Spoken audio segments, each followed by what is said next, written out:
700 वर्षांची परंपरा. इमाम शाहीद मोहरम निमित्त हिंदू मुस्लिम ऐक्याचे अनोखे दर्शन. 125 किलोच्या प्राचीन दगडी गोट्याची प्रदक्षिणा ठरते आकर्षण. नाशिक. धार्मिक आणि ऐतिहासिक ओळख असलेल्या नाशिक शहरात गेल्या सुमारे 700 वर्षांपासून हिंदू मुस्लिम ऐक्याची अनोखी परंपरा आजही अखंडपणे जपली जात आहे.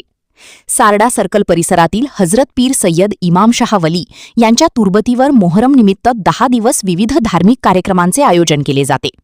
विशेष म्हणजे या उत्सवात हिंदू आणि मुस्लिम बांधव खांद्याला खांदा लावून सेवा करत सामाजिक सलोखा आणि राष्ट्रीय एकात्मतेचा संदेश देतात. मोहरमच्या 10व्या दिवशी दुआ पठण, शरबत वाटप तसेच अन्नदानाचे कार्यक्रम आयोजित केले जातात. याच दिवशी शहरातील विविध भागांतील ताबूत, ताजिया हजरत पीर सय्यद इमाम शाह वली यांच्या तुर्बतीवर दर्शनासाठी आणले जातात. हजारो भाविक या पवित्र सोहळ्याला उपस्थित राहून दर्शन घेतात.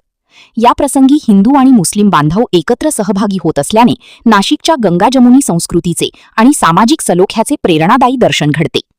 या परंपरेतील सर्वात वैशिष्ट्यपूर्ण आकर्षण म्हणजे धार्मिक महत्त्व असलेला सुमारे 125 किलो वजनाचा प्राचीन दगडी गोटा.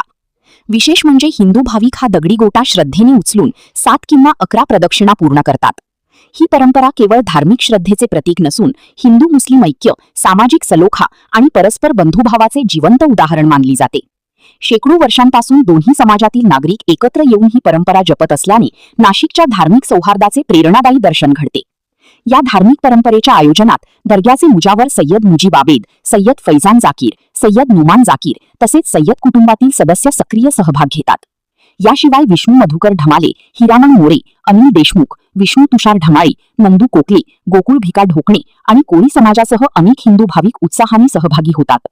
धर्म, जात आणि पंथ यापलीकडे जाऊन माणुसकी, श्रद्धा, परस्पर विश्वास आणि सामाजिक सलोखा जपणारी ही 700 वर्षांची परंपरा आजही नाशिकच्या सांस्कृतिक वारशाची आणि गंगा-जमुनी संस्कृतीची ओळख बनली आहे. आगामी कुंभमेळ्याच्या पार्श्वभूमीवर नाशिकच्या ऐक्याची आणि बंधुभावाची ही परंपरा संपूर्ण समाजासाठी प्रेरणादायी ठरत आहे. स्टार वन महाराष्ट्र न्यूजसाठी इरफान पठाण, नाशिक.